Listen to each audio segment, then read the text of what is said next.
Subscribe करें आपके अपने भक्ति चैनल डिवाइन स्टोरीज को और जुड़े रहे आध्यात्म से। तुलसी माता की कहानी। एक बार शिव ने अपना ओजस्वी तेज समुद्र में फेंक दिया। उनके इस तेज से समुद्र से एक प्रतापी बालक उत्पन्न हुआ।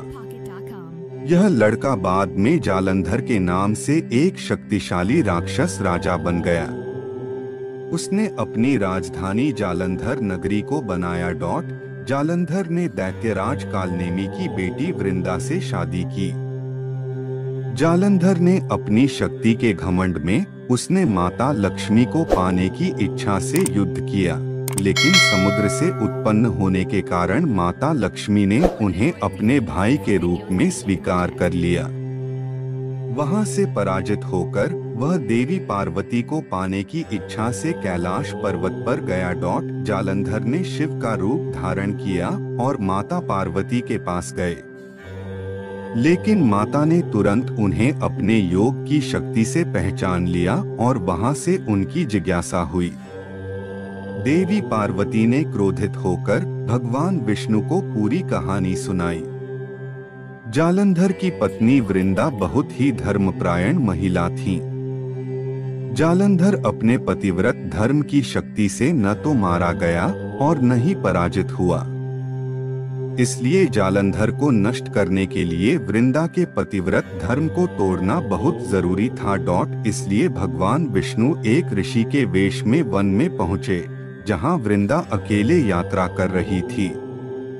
भगवान के साथ दो मायावी राक्षस भी थे, जिन्हें देखकर वृंदा भयभीत हो गई। ऋषि ने वृंदा के सामने पल भर में दोनों को भस्म कर दिया। उनकी शक्ति को देखकर वृंदा ने अपने पति जालंधर के बारे में पूछा, जो कैलाश पर्वत पर महादेव से युद्ध कर रहे थे। ऋषि ने अपने मायावी जाल से दो वानरों को प्रकट किया। जालंधर का सिर एक बंदर के हाथ में और धड़ दूसरे के हाथ में था।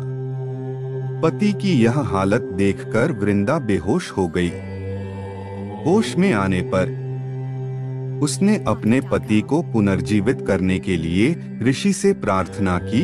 भगवान ने अपनी माया से जालंधर का सिर फिर से अपने शरीर से जोड़ लिया, लेकिन वह स्वयं भी उसी शरीर में प्रवेश कर गया। वृंदा को इस धोखे का जरा सा भी आभास नहीं हुआ। वृंदा जालंधर बने भगवान के साथ सदाचारी व्यवहार करने लगी, जिससे उसकी पवित्रता भंग हो गई। ऐसा होते ही वृंदा के पति जालंधर युद्ध में हार गए।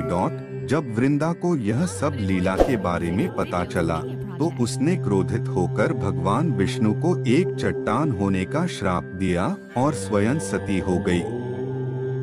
जहाँ वृंदा सती हुई, वहाँ तुलसी का एक पौधा उग आया। भगवान विष्णु ने वृंदा से कहा, हे वृंदा, आप अपनी पवित्रता के कारण मुझे लक्ष्मी से भी अधिक प्रिय हो गई हैं। अब तुम सदा तुलसी के रूप में मेरे साथ रहोगी।